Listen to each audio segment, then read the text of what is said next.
নগৰে কিন্তু নগৰৰ পিছত এটা কৈ আছে এই টকাৰ এটা শ্ৰেণী ইমানেই ভাল আপোনালোকে মূল ধন তুলি পথাৰ পৰা তুলি থাকিব হয় না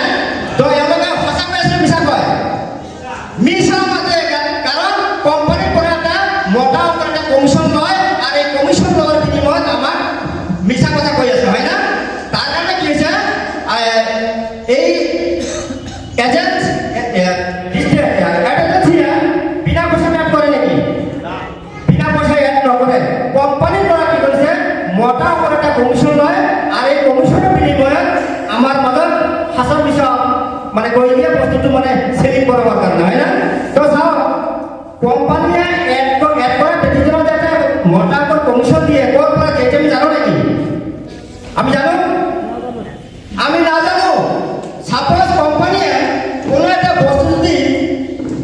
50 টাকা বনায় আৰু 55 টাকা দামত বজাৰত ছাড়ি দিয়ে এৰি দিয়ে তেতিয়াহ'লে আমি কাস্টমাৰ সেই বস্তুটো বজাৰৰ পৰা 1 টকা কিনিব লগা হয় হয়নে নাই তেনেহ'লে মিডিলত কিমান বেছি যায় 45 ৰাইট এই 45% টকাটো এই মিডিলমেন ব্যক্তিক মাজত ভগাই দি আছে আৰু এইটো হৈছে ট্ৰেডিশ্যনেল মাৰ্কেটৰ নিয়ম এনেকৈ যায় যায় আমাৰ ভাৰতবৰ্ষৰ মাজত দেখা যায় 1,000 মানুহৰ মাজত 80 মানুহ আমি গৰীব হৈ আছোঁ আৰু 20% মানুহ ধনী হৈ আছে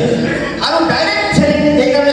কথাটো কৈছে যে আমি যদি এই মিডিলমেন মানুহকেইজনক যদি বাদ দি কিনে আমি বজাৰ চলাব পাৰোঁ যেনেবা আমি কাষ্টমাৰ আমি অলপ যদি আগুৱাই আহোঁ আৰু ইয়াত যদি কোম্পানীয়ে নিজে তৈৰি কৰি অলপ আগুৱাই আহে আমি দুজনে যদি হাত মিলাব পাৰোঁ তেতিয়াহ'লে মিডিলমেনে যিটো পইচা খাইছে এই পইচাটো ডাইৰেক্ট কাষ্টমাৰক দি আছে এইটো ভাল হ'ব বেয়া হ'ব তো যিহওক এনেকৈ কি হৈছে কোম্পানী কৈছে আমি আগুৱাই যাম আপোনালোকে অলপ আগুৱাই আহক আৰু মিডিলমেনে যিটো টকা খাইছে সেইটো টকা আপোনালোকে লওক ভাল হ'ব ন এইবাৰ কি হৈছে কোম্পানী বনাই আছে কাষ্টমাৰে খাই আছে লাহে লাহে দেখা গৈ আছে যে ৰিটেইলাৰৰ বিক্ৰী কমি গৈছে আৰু আহি কি কৰিছে কাষ্টমাৰৰ পিছত মানে জইন লগাব এবাৰ দেখা গ'ল যে কাষ্টমাৰ ৰিটেইলাৰৰ পিছত হ'লচেলাৰ আহি চেলিং যেতিয়া কমি যাব তেতিয়া এই ৰিটেইলাৰৰ পিছত আহি জইন লগাব অলপ আগুৱাই যাব এইবাৰ দেখা যায় যে হ'লচেলাৰৰ পিছত এবাৰ ডিলাৰৰ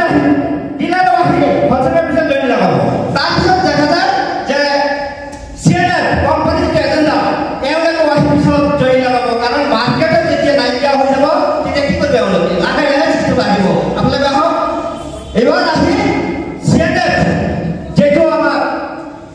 টিভি পেপাৰ পত্ৰিকাৰ মাজেদি আমাৰ যিটো বিচক্ষণতা কৰি কিনে আমাৰ বস্তু ব্যৱহাৰ কৰাইছিল সেইজন ব্যক্তি পিছত আহি কিনে এই চিষ্টেমত জইন হ'ব আহক এইফালে তো এইবাৰ বুজা পাইছে এইটো হ'ল এই ডাইৰেক্ট চিটিঙৰ মাৰ্কেটিং বোলে তো যি হওক আমি সবৰে হাততালিৰ মাজতে এওঁলোকক এই যেনেকৈ লাহে লাহে ষ্টেজৰ পৰা বিদায়